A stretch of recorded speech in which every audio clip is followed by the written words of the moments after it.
So you move. Good news, everyone. Don't you little piggy when you see onions have legs. Welcome to 20th Century Boy. My name is Radio Mike, and this is the inside of my mind. Hello. Welcome to the podcast again for another week. Another week in stage 4 isolation here in Melbourne, Australia, and it has been pretty grim, I must say. It's been a pretty bad week, and I spoke about it last week, how it's just terrible at the moment. Like, you can't leave the house, and if you live alone in this situation, i.e. me, Radio Mike, the guy from this podcast that you're listening to right now, then you'd just be hating life. Because, I don't know, you can't do anything, and there's no motivation to do anything, and morale is down, and everyone else is in their share houses having a jolly old time, and here's good old Radio Mike sitting by himself reading a book at 8 o'clock on a weeknight, not having fun at all. And it's really bad. And I've actually decided that these 6 weeks, well now 5 weeks, but these 6 weeks of ISO are going to be weeks that I use more productively in terms of my general well-being and mental health, because I realized like this whole year I've just been pushing myself, and that's great, and there is nothing wrong with that. However, I realized that I just want to make sure, as I always say, that I'm taking care of myself and my habits, which I feel like I just am not. And so again, in the past week, I've been going for a run every day, which has been excruciatingly painful. But I'm just trying to turn it into a habit, which is good. I've been eating really healthy, like eating lots of like steamed vegetables and lighter meals. And I've cut out coffee, as I already said. And this is just me trying to be a better person. I've got 6 weeks to become a better person. And like I've been feeling pretty good mood-wise, I guess, this week, aside from it all. But there's still just this lingering feeling, particularly here in Melbourne, that like, you know, I'd like to think that by Christmas this could be over, but we're already like halfway through August, and this year has just been a complete and utter write-off. So I genuinely don't know, like for all I know, I could just be by myself for the rest of the year. I don't know, and it sucks. But special shout out to everyone who joined in on Saturday night to Mike's big trivia night. I did a trivia night on the podcast Discord where there were 3 rounds of 10 questions each. There were probably about 10 or 11 people who joined. I didn't advertise it on this podcast. I just did it in the Discord. So it was a lot of fun. But I'm going to say it now. This weekend, on Saturday, if enough people are interested, I will do another one of Mike's big trivia nights. And I think everyone who was there really enjoyed it. The winner was Radio Gannonbort and Radio Christina, with a K, Radio Quack, as she is colloquially known.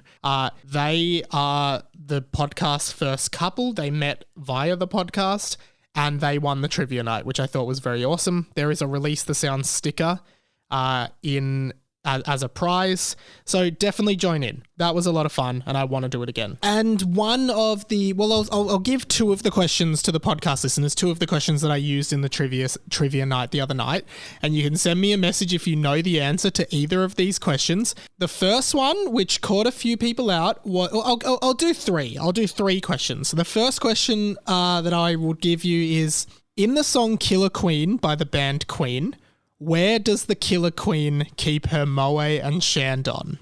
That's the first one. Message me if you know the answer. Question number 2. Who played Jerry Seinfeld in the popular 90s sitcom Seinfeld? So that's a tricky one. And finally, the third question. The voice actor of the character Shrek has a very similar name to the main antagonist of a horror movie franchise. For 1 point each, name that movie franchise and name that character. So those are 3 questions. That's the kind of trivia you can expect from Mike's Big Trivia Night. And there were 3 categories. There was music, movies, and then general knowledge-based questions. So let me know if you have the answers to any of those questions if you didn't participate in the trivia night. I should also say that behind the scenes, we have been designing and creating some stickers for this podcast that I have ordered samples of, and they will be coming soon. So hopefully there will be some cheap merchandise that you can buy of this podcast if you would like to help the show. And you can support the show in a lot of ways. The main way you can support the show is just by leaving a review and telling your friends. Tell your friends about the podcast. That's how we get more listeners on the podcast. If you say to your friends, hey, I know this really good podcast, you should listen to it, definitely do that, because that way we get more listeners, which is great for the podcast. It's great for this entire thing we're doing here. Also tell your enemies about the podcast. If there's someone that you consider your enemy, I think it would be really good for you to have at least one thing in common with your enemy, and this can be it. So go tell your friends, but more importantly, go tell your enemies about the podcast, because I think that if you and your enemies both listen to the same podcast, there is a possibility that through mutual like of this podcast, you stop being enemies and become friends. And that's how I'm trying to solve most of the problems and feuds of the world. I'm doing the Lord's work with this podcast, essentially. Leave a review, and also you can leave a review on Google, Dan Murphy's Q. Leave a review commenting on the MDF not being blocked. If you're new to the podcast, welcome to the podcast. You've got a lot of catching up to do. I'm sorry. I can't recap every inside joke this podcast had. It would take me ages.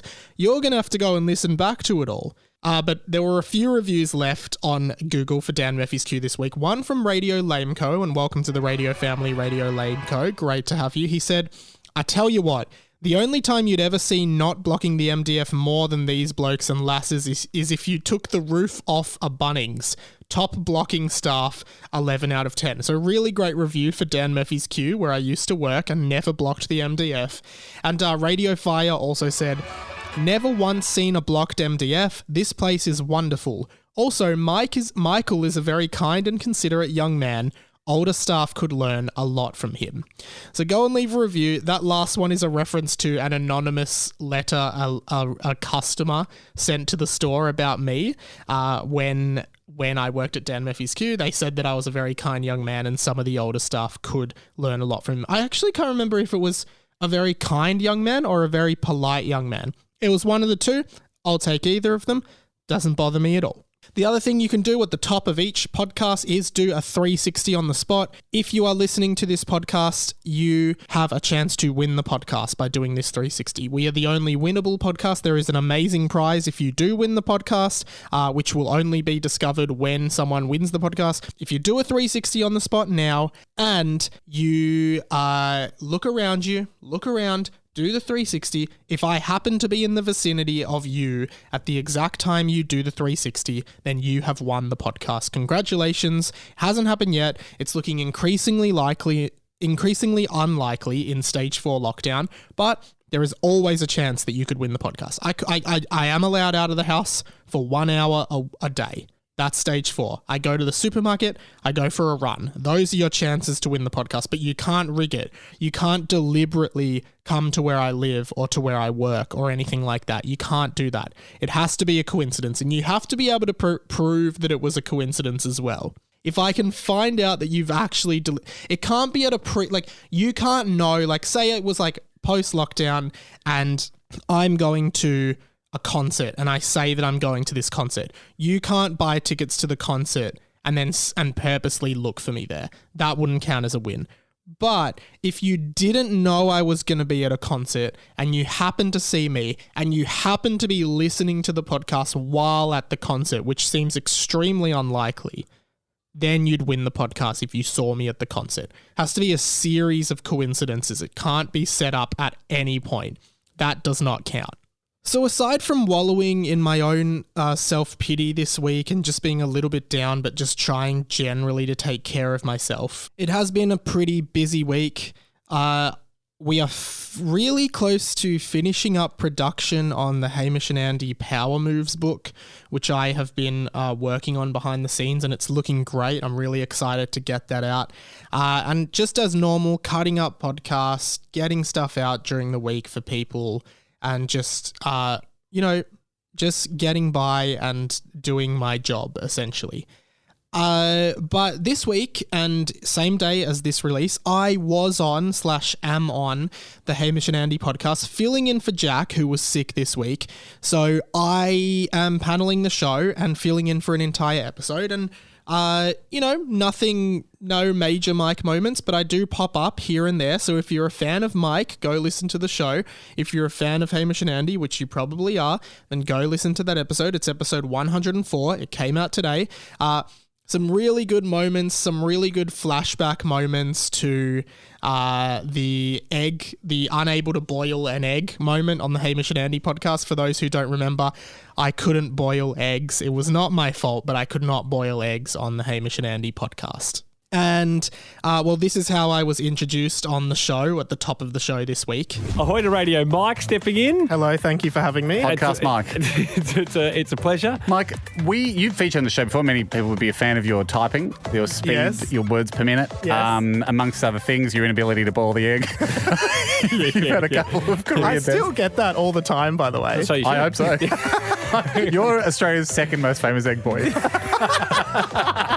You're the other egg boy knew how to handle an egg. You're at the other end of the spectrum. You're the guy that was rattled by one.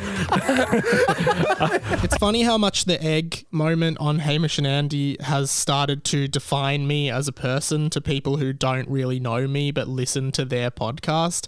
I was seeing this girl a little while ago, and I was at her place where she lived with a few housemates, and we were cooking dinner. Well, she was cooking dinner, and I was just hanging around, trying to look busy. And as we were cooking dinner, one of the housemates came in, and obviously she must have been a listener of Hamish and Andy's podcast, and she came in and she looked at me and she's like, "Oh, hey Mike, how are you?" And I was like, yeah, good. And she said, "Oh, you cooking dinner?" And I was like, "Yeah, well, I'm just sort of standing around." She's like, and she goes, "Oh, well, hopefully there's no eggs on the menu because you wouldn't do very well with that. It'd be pretty embarrassing, wouldn't it?" And I was just like, wow, here I am just minding my own business and I'm attacked like this? I'm attacked while waiting for someone to make me dinner? The egg thing has become a prevailing part of my life, and I think the way Hamish put it is like Australia's second most famous egg boy. Absolutely hilarious. Great one. But yeah, I find the egg thing really funny because so many people send me messages on Instagram anytime I post a photo of food or me cooking or anything like that. Everyone makes fun of the egg thing. Really embarrassing, really fun. Happy for it to continue. No stress at all. Thanks, guys. So being on the Hamish and Andy podcast was a lot of fun, and I think I pop up in next week's episode as well, but I will talk about that next week. But that's been really cool. I'm having a lot of fun doing that, and it was cool being behind the buttons of something that kind of plays out as live, because when we record that podcast, all the buttons and all the sound effects play as if it were live. We don't stop and start and edit things on the go. It just happens as live. So it's almost like paneling a radio show in a way. So it's really good to do that because I haven't been really behind the buttons in a long time, and I do enjoy that a lot. I've realized again, as I was talking about at the start, that I was pushing myself really hard, and someone just said to me, this isn't really a time where you have to push yourself. This is a time where it's okay to just be in the moment, and you don't have to work overly hard and you don't have to work to excess. It's okay. This is an unprecedented time. It's okay to just relax and use the time for leisure and, be in the moment, I suppose.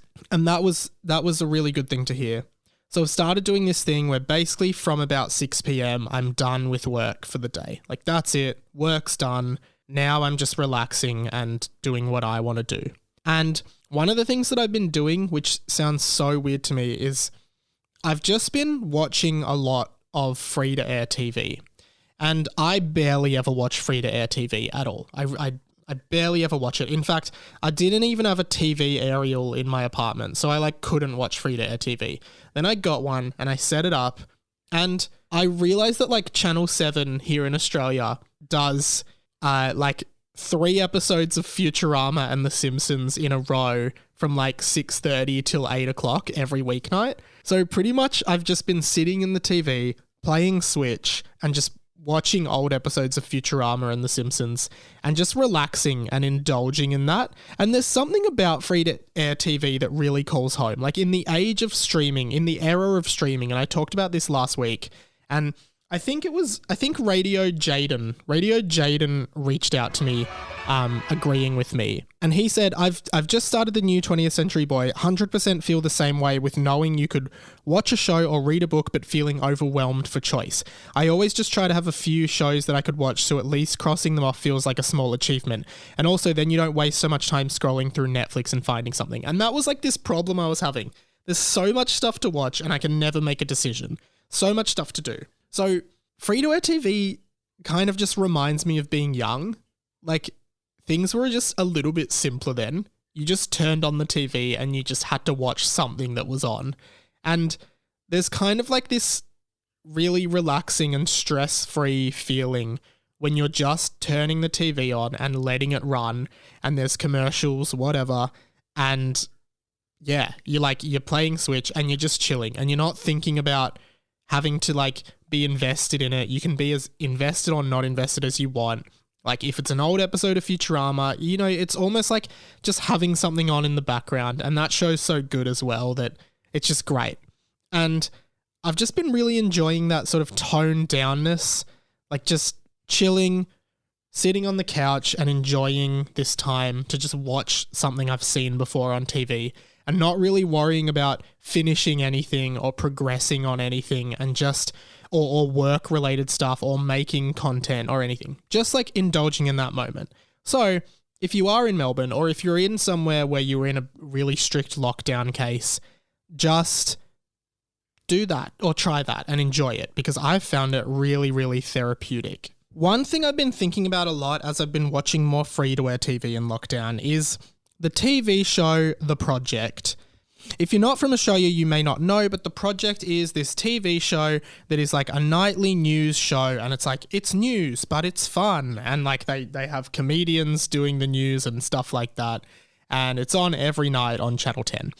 And I was thinking about The Project, which has probably been on for 10 years, and I thought the name was a little bit deceiving, because I thought to myself, when do they finish the project? Like, if it is a project, when does the project end? When do they submit the project? When does the project finish and they go, hey, great guys, let's submit it and we'll, hopefully get a good mark? I don't think the creators of the show understand what a project is, because after 10 years, you would hope that the project would be finished and handed in for assessment.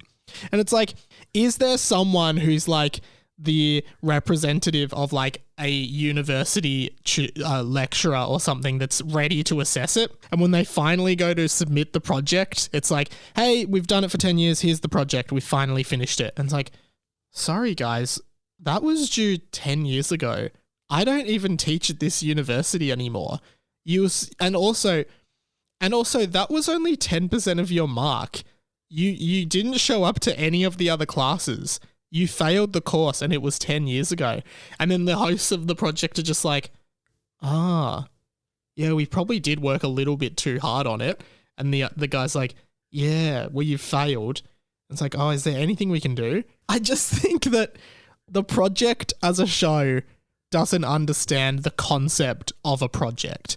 Eventually, you were supposed to finish a project, and then it becomes what it would like. Then it becomes the thing. I'd love to know your thoughts on this. How do they finish the project? When do they hand it in? When do they submit the project? I would really like to know. All right, let's do something a bit fun. On this show, there is a segment, and it is called This.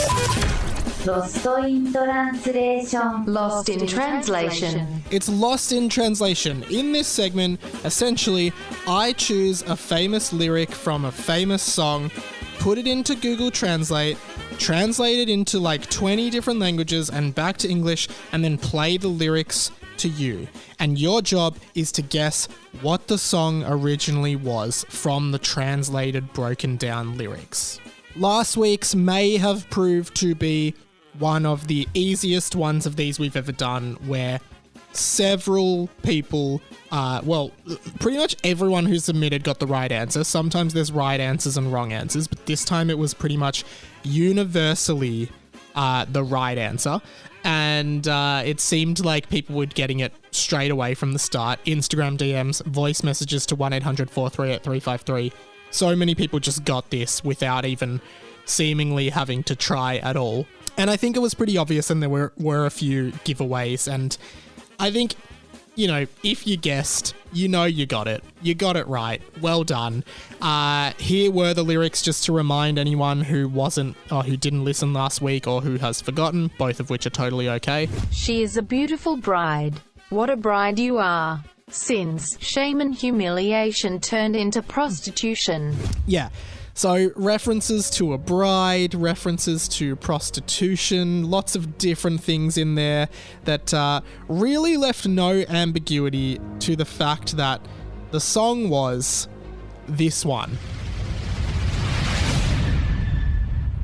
What a beautiful wedding, what a beautiful wedding, says a bridesmaid to a waiter. Yes, but what a shame, the poor groom's bride is a whore. It was I Write Sins Not Tragedies by Panic at the Disco, and specifically those lyrics there, what a beautiful wedding, said a bridesmaid to the waiter. What a shame the poor groom's bride is a whore. Ooh, a bit of risque language there, guys. And so many people got it right. Here's a few voice messages that people sent in with the correct answer. Congratulations if you got this. Hey Radio Mike, Radio Georgia here. So I believe this week's Lost in Translation is the song I Write Sins Not Tragedies by Panic at the Disco. My guess for Lost in Translation this week is I Write Sins Not Tragedies by Panic at the Disco. I believe the song is I Write Sins Not Tragedies by Panic at the Disco. I'd like to submit my guess as being Panic at the Disco, I Write Sins Not Tragedies. I believe Lost in Translation this week is in fact I Write Sins Not Tragedies by Panic at the Disco. And I think this week we are going to make it a little bit harder than last week. Not too hard, though. There was one time we did this segment where no one got a correct answer, and the correct answer was Piano Man by Billy Joel. It will not be that hard. I think that the translation we've got today is approachable, accessible, but not obvious. I think that a lot of people will get this one though. So what I'll do is I will get Google to read out the translated lyrics to you now. Google, take it away. Initiating translation process protocol. 22% complete. 50% complete. 77% complete. 100% complete. Translation result is: no, I don't want to bother you. Shrubs are people who hate. Let's start the journey with our best friend among the passengers to be with me. Okay, those are your lyrics for this week's Lost in Translation. Send me a message, let me know what you think the answer is, and there is a prize for the first person to get it correct. I will read those lyrics out again for you. No, I don't want to bother you.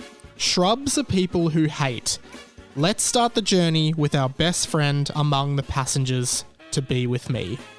If you know what song that is, if you know what I typed into Google Translate originally to get those lyrics, please comment, let me know, send a message, call the number 1-800-438-353, email the email radiomikepod@gmail.com, any of those things, totally just let me know. And you could be a winner. I think it's a little bit harder this week, so good luck. I completely forgot to mention in that, but got a message this week from Radio Alice. Welcome to the radio family, Radio Alice. And she says, hey, Mike, listened to your podcast today for the first time. Loved it. I'm writing in for Lost in Translation. My guess is I Write Sins Not Tragedies by Panic at the Disco. Thanks. And always let me know if you're new to the podcast. If this is the first time you're listening to the podcast, send me a message. Usually just say, hey, Mike, bloody loved the podcast. definitely going to tell all of my friends and one of my enemies. But seriously, if you are new to the podcast, welcome. Thank you for joining me. Bear with all the inside jokes. All of them will be explained in due time. And always let me know so I can introduce you and welcome you into the radio family, aka the collective group of listeners for this show. Speaking of the radio family, there is one person who we were introduced to last week who is not a member of the radio family, but a fiend who haunts the official phone number of this show, 1-800-438-353, for which there is a jingle. Let's play the jingle here just to remind people and get it stuck in their heads again, because we haven't played it for a while. If you've got a contribution to the podcast, there's only one number you see. Go 1-800-438-353. Okay, so this guy, he calls himself Radio Father. I said he can't call himself Radio Father because he is not a member of the radio family. He is called Questionable Father. And again, quite rare that you would have a name that isn't radio, isn't based with radio in this show. Questionable Father is leaving horror-themed, well, not horror-themed, he just speaks in a creepy voice and leaves messages on 1-800-438-353 pretty much every week. Last week I basically called him out and said, why are you doing this? What? And a lot of people who listen to the pod have messaged me saying that Radio Father really creeped them out. Here's a sample of how he sounds. This is the message he sent me last week. Hello there, Radio Mike. This is Radio Father again. Just making sure you're doing well. So you can imagine this would be really, really creepy, you know, like just me hearing this while I'm trying to go about my business, hearing this, trying to plan content for the show, and I hear this creepy voice coming at me. I asked him to explain what he wants from me. What does he want? Why does he keep messaging me? Why does he keep sending these creepy messages? And he has sent a message addressing that this week, which is quite interesting. So I'll play it for you now. Hello there, Radio Father. It's Questionable Father here again. Glad to hear that I've got your attention. I'm just a friendly neighbourhood hermit. Just a friendly hermit that hangs around the bushes. And, well, that's pretty much it. I'm sorry to frighten you and your listeners, but I mean no ill. I'm a friendly person. I just want love. That's you, Radio Father. So the first thing that's interesting about this is that he says, hello there, Radio Father. It's Questionable Father here. So either he's made a mistake or now he's calling me Radio Father, which is not what my name is. So it is getting quite weird. He also then left a follow-up message, which definitely shows that he's on board with the memes of the show. Here's his follow-up message. Radio Mike, Radio Father here again. Just telling you why you shouldn't block the MTF. If you block the MTF, then Father will get you, boy. Father will come after you then. Well, that's that then. Don't block the MTF, Radio Mike, if you don't want Father to get you, boy. Bye. So I guess we have to learn a lesson here. He says he's just a hermit who hangs around in the bushes, which is pretty creepy. And he says he wants love, which is also quite weird. And then he wants us to not block the MDF, which is the number one rule of the show, is to not block the MDF. Now, obviously, this is really interesting, and I just thought this is getting quite weird. So I thought we should get to the bottom of this. And the way that we should get to the bottom of this is, I don't know if Radio Father knows this, obviously he'll know now, but when you leave a voicemail to 1-800-438-353, your phone number gets recorded for me, so I can see your phone number. That's just, I thought that would be a given. Maybe people don't know that, but yes, I will see your phone number, so I will be able to contact you on the number that you call from. And what I thought we'd do is I'm going to put my phone on private, and I am going to call the number that Radio Father is ringing from.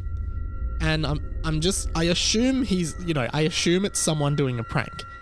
So if they pick up the private number, they'll answer in their normal voice. I'll pretend that I've called the wrong number or something like that and just ask who it is. And then we'll get Radio Father's real name and we'll be able to get to the bottom of this with that clue. So I'm going to punch this number in now. My phone is in private. I'm dialing the number. And let's see what happens here. I might put on like a fake voice or something. Hopefully they pick up. Nothing yet. Might get a voicemail. This is quite foreboding that Radio Father isn't picking up. Radio Father, come on. Alright. We'll do the classic move of hanging up and then calling again, because it makes it feel like it's serious. But some people just don't pick up private numbers. Hello? Hello? Is that Tim?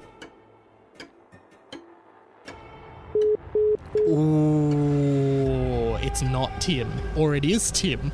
Why did I go with Tim? I've just asked if it was Tim. I gotta call again.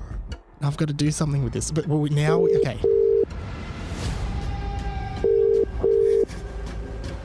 Now he's not going to answer. So maybe his name is Tim. Who could it possibly be? But let's...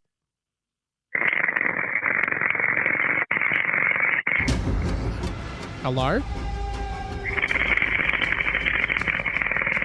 I just hung up. That was so scary. What the fuck was that? So it's like, I think I fucked this because I think they realized that it was me, and then they decided, okay, now I'll do creepy shit.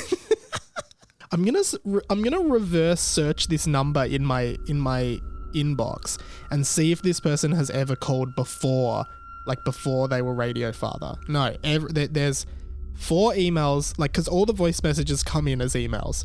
All of the emails they've sent, all of the emails from this number are Radio Father emails. So this person has never called the show before this. Oh my god, I might call it just one more time and see what happens. But that fucking sounded like that was so creepy.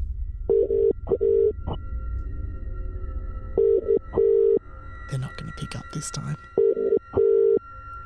And the thing is, they know who they are. Like, they know they're not going to pick up. Radio Father, I know you're listening.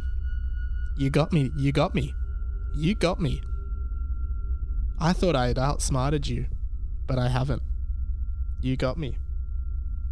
And now I'm actually really scared by whatever it was, that weird noise that you played. Wow. Guys, Radio Father is seriously freaking me out. Really freaking me out. I want to get to the bottom of this. I'd like someone to become the private investigator for the show and find out who Radio Father is. If you're interested, let me know, because I am freaked out. One of the biggest controversies in the world at the moment is, of course, everybody hates Ellen. It's kind of like everybody loves Raymond, except everybody hates her, and it's not Raymond, it's Ellen. And I guess if you don't know, Ellen is Ellen DeGeneres, the American... Everyone knows Ellen, I'm not explaining it. She's also the voice of Dory from Finding Nemo. That's a fun fact. And apparently, everybody hates Ellen. Nobody wants to be anywhere around Ellen. Ellen sucks. She's apparently really mean to everyone, and she's just really rude, and she's just apparently a really bad person. And those are the wild accusations that are circulating along the World Wide Web at the moment. And it's very interesting for a passive viewer. And personally, I think Ellen's biggest mistake is circling her entire brand around the catchphrase, "Be kind to one another." Because basically what she's done by doing that is made it impossible for her to ever be mean without looking like a massive hypocrite. And now Ellen looks kind of like a hypocrite. It's kind of stupid. I guess you should never brand yourself as the person that says be kind to one another and then do the exact opposite. So it kind of is Ellen's fault. And I wonder if every time she was saying that on her show, she was like, shit, I don't do this. I should be doing it. It's almost like if Darth Vader's catchphrase wasn't, Luke, I am your father, but it was like, don't kill a Jedi today. It's not, no, that's a terrible analogy, but you get what I'm trying to get at, don't you? It's like if Johnny Depp's catchphrase was, don't do drugs, kids. That's pretty much what Ellen's catchphrase being "be kind to everyone" is like. But I do have a bunch of thoughts on the whole Ellen situation because I don't know. There's this great video that's circulating that's extremely awkward, where some guest on her show, I don't know the actress's or the famous person's name, but she's on the show and Ellen is talking about how she wasn't invited to her party, and it's so awkward to listen to. I'm going to put it in right here. It's good to see you. Happy belated birthday. When was your birthday? It was October 4th. October 4th. You turned 30. I did. And how was the party? I wasn't invited. Actually, no, that's not the truth, Ellen. You were invited. Last time I was on the show, last year, you gave me a bunch of about not inviting you, but I didn't even know you wanted to be invited. Well, who doesn't want to be invited to a party? Well, I didn't even know you liked me. Of course I like you. You knew I liked you. You've been on the show many times, and don't I show like? Yeah, you do. Yeah. But I did invite you and you didn't come. So. This time you invited me? Yeah. Are you sure? Yeah. How do you know? I don't think so. Ask everybody. Ask Jonathan, your producer. Who said you were? I was invited? Right. Why didn't I go? I don't know. Was it? Oh yeah, I had that thing. It was probably in Malibu. That's too far for me to go to. Yeah. Yeah. It was. Yeah. No, I think I do remember I was invited. Thank you. And just like having the guts to be live on TV with this live audience around and just she's clearly if there is any evidence that this stuff about Ellen is real, it's this. Like, she is so clearly like, she knows this is coming and she knows what she's going to say, and she's decided, I don't care about this live audience. If Ellen even tries to call me out again, I am going to fucking call her out. I'm going to make sure people know she can't do this again to me. She can't pretend I didn't invite her, because I did. And I'm going to stand my ground. And she's so brave for doing it against Ellen. And you can kind of tell Ellen is sort of uncomfortable in the moment. Like, you can tell it's a little bit weird. And I really, I just think it's such a cringy watch that everyone should watch. I think the main hypocrisy of it is that her catchphrase is "be kind to one another." That's her main slip up. But I think I think in work-based settings, sometimes someone, particularly like the person in charge, sometimes they have to be strict. And not mean, but sometimes they have to be strict. So I don't know how much of it has been misconstrued. Ellen hasn't particularly been too vocal about it, and I don't know how she's going to recover from it. Personally, I don't really care. Like, I don't think she's done anything incriminating or illegal or anything like that. Like, I think she's just maybe been a mean person who's been like power tripped her whole life because she's so successful and so rich. But there are reports of her doing some pretty shit things, like complaining to a cafe that the waitress's nail polish was cracked, and then that waitress getting fired or something like that. You know, deliberate sort of abuses of power. But I don't know. I wonder how much of it is just like accumulated anger from people who didn't particularly like how they were treated. Because I don't think that it's illegal to be mean or illegal to not be nice to someone, especially in a business setting where business is and it's probably a reflection of our capitalist society, where a lot of the time when it comes to work, people's jobs, money, security, and families are all at risk if something doesn't do well. So it's kind of normal for people to have a lot of stakes in something and to be upset or angry if other people aren't pulling their weight or doing their best, which I'm not saying would have been the case with Ellen. I just think it's possible that there's more to the individual stories. And yeah, like, you can have a bad experience with someone and they can be maybe a dickhead to you or something like that. But I don't know, I'd be interested to see how this develops. I wonder if Ellen is going to keep doing her show or if she'll just disappear for a while and then come back. I'm really not sure. But overall, it's been really interesting because Ellen, you don't want this to happen to Ellen. You want to love Ellen. She is a lovable person on screen. And then you find out that she's this horrible monster, apparently, allegedly, off screen. And I think it really like shocks you a little bit because you're like, oh, not Ellen. She was supposed to be one of the good ones. But I don't know. I don't know. I think that any Twitter-based or internet-based outrage or expose is often quite petty and possibly overdrawn a little bit. So I'm keeping kind of cautious on that one and not really forming many opinions. Not that I'd care very much anyway, but I think sometimes there's more to a story. I could be wrong, and I probably am wrong. I don't know. I really don't have any idea. It's just really interesting to follow this story. We are nearly at the end of this week's episode, but there is a very, very hotly anticipated rematch that is happening right now on the show as part of this new segment we've been doing the last few weeks that is called This. It's Scissors, Paper, Rock, Honesty Edition! Okay, so this segment is Scissors, Paper, Rock, Honesty Edition. It's Scissors, Paper, Rock, paper, scissors, rock, whatever you called it growing up. I called it Scissors, Paper, Rock. I don't care what you called it. Call it whatever you want. It's Honesty Edition. It happens over the phone. Neither party can see the other party. So it's totally, you just have to be honest.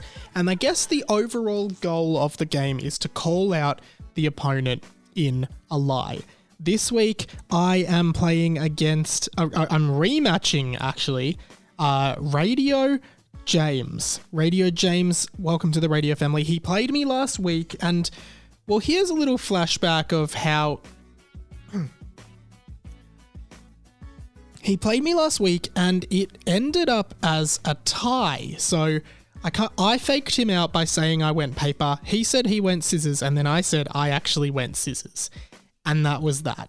And this week, I'm really looking forward to talking to James, seeing what his strategy is going to be this week, and just figuring out what's going to happen in this edition of Scissors, Paper, Rock, Honesty Edition. And he joins me on the line right now. James, welcome to the show. Thank you. Thanks for having me.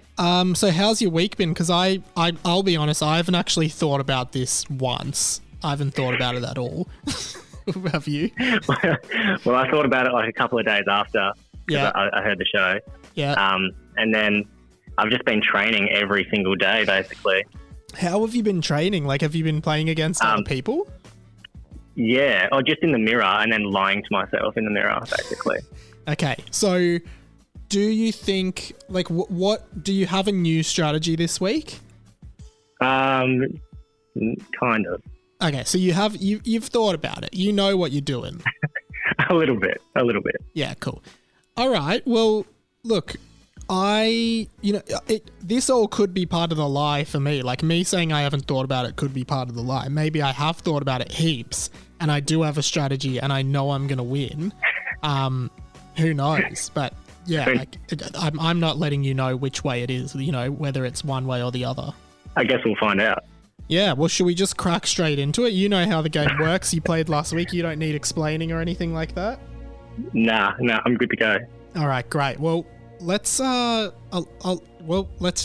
here we go. Okay, ready? All right. Here we go. I'm ready. All right. Scissors, paper, rock.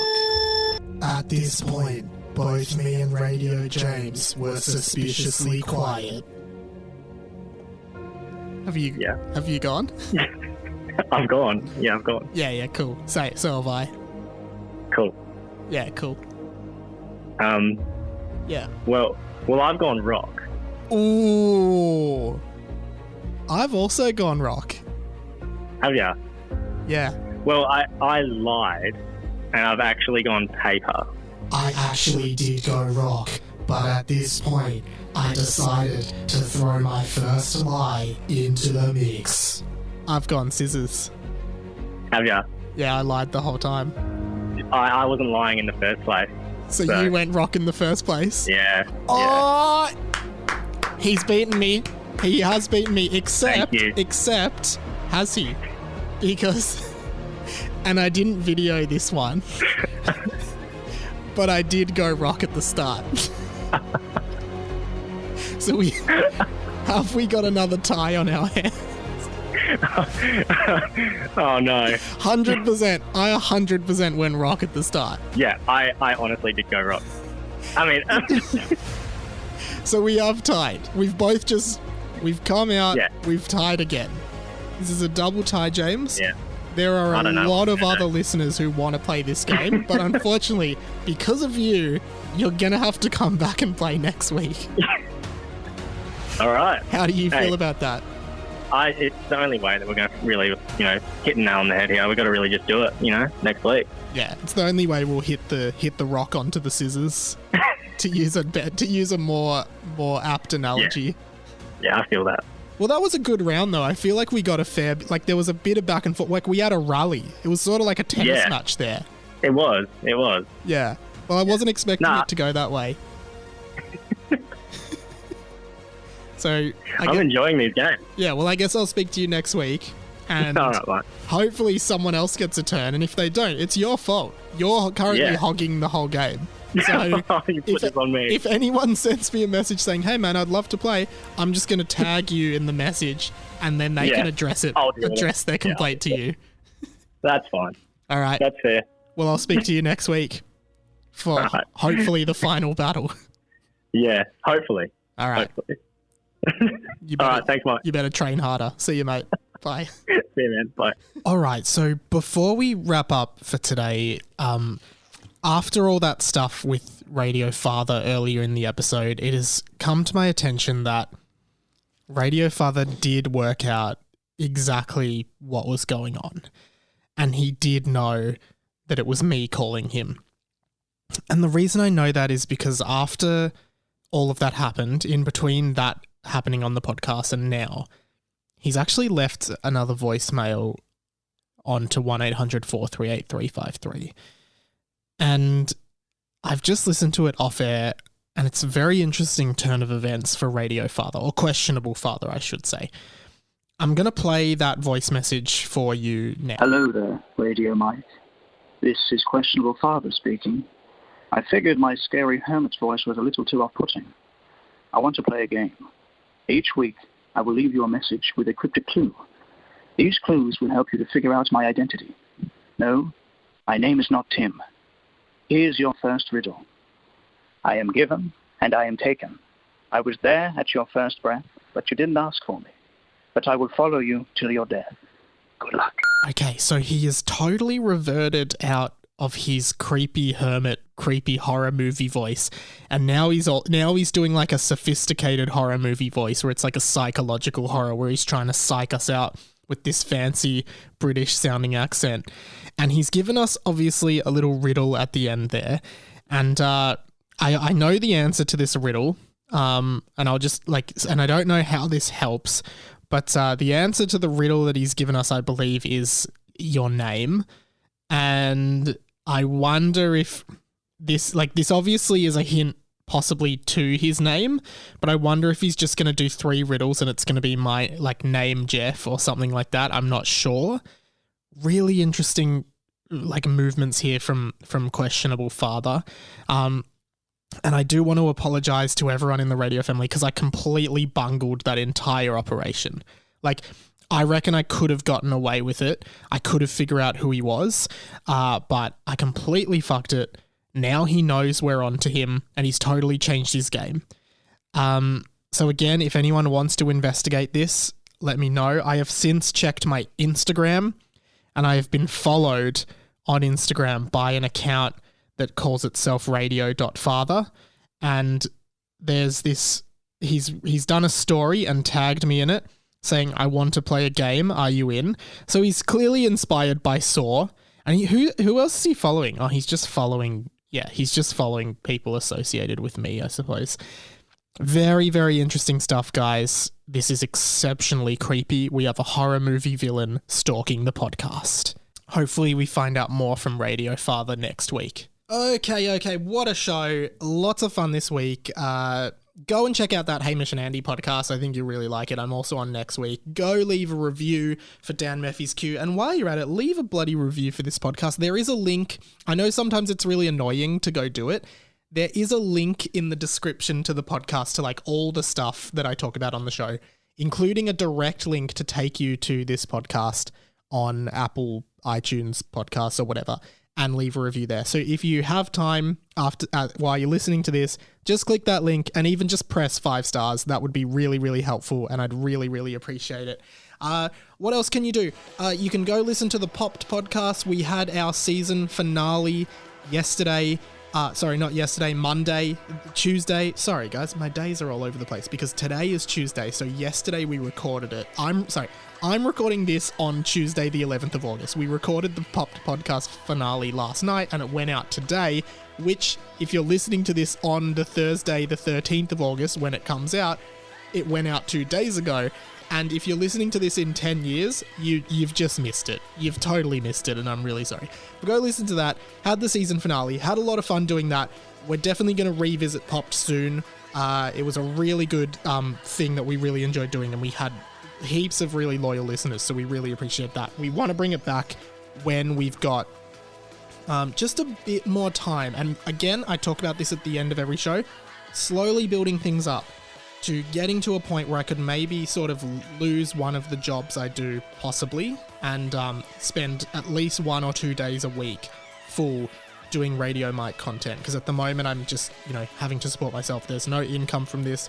Someone sent me a message this week saying, "Hey Mike, if the podcast's on Spotify, why do you not make money?" And I'm not sure if that person knows, but you don't just get money for something being on Spotify. It doesn't work that way. Money is very hard to come by. You should work hard in your life. And but yeah, I'm doing my best. Progress has been made on Harry Potter and the Boys. So that is going to be the next, hopefully that is the next thing that can come out. And I really want to get that one out. I think that would be really awesome. There's a bunch of YouTube stuff. Again, trying to take things light at the moment, especially for the next 5 weeks or so. Just taking care of myself, but this podcast will definitely consistently be coming once a week. There are stickers coming, there is merch coming, and I'd like to talk more about that soon, but that is coming. There is a website coming soon, radiomike.com.au will launch very soon, so there's a bit of stuff happening there. And yeah, that's more or less everything. So I guess as I always end the podcast in this way, let's end it as normal by saying that my name has been Radio Mike. Don't block the MDF, whatever you do. Tell your friends about the podcast, tell your enemies about the podcast, and that I am a very polite young man and that some of your older staff could learn a lot from me. Just saying, whatever. Oh, and also, this podcast has kind of been the inside of my mind. I'm not sure though, you'll have to decide for yourself. Alright, catch you later. Bye bye. See you next week.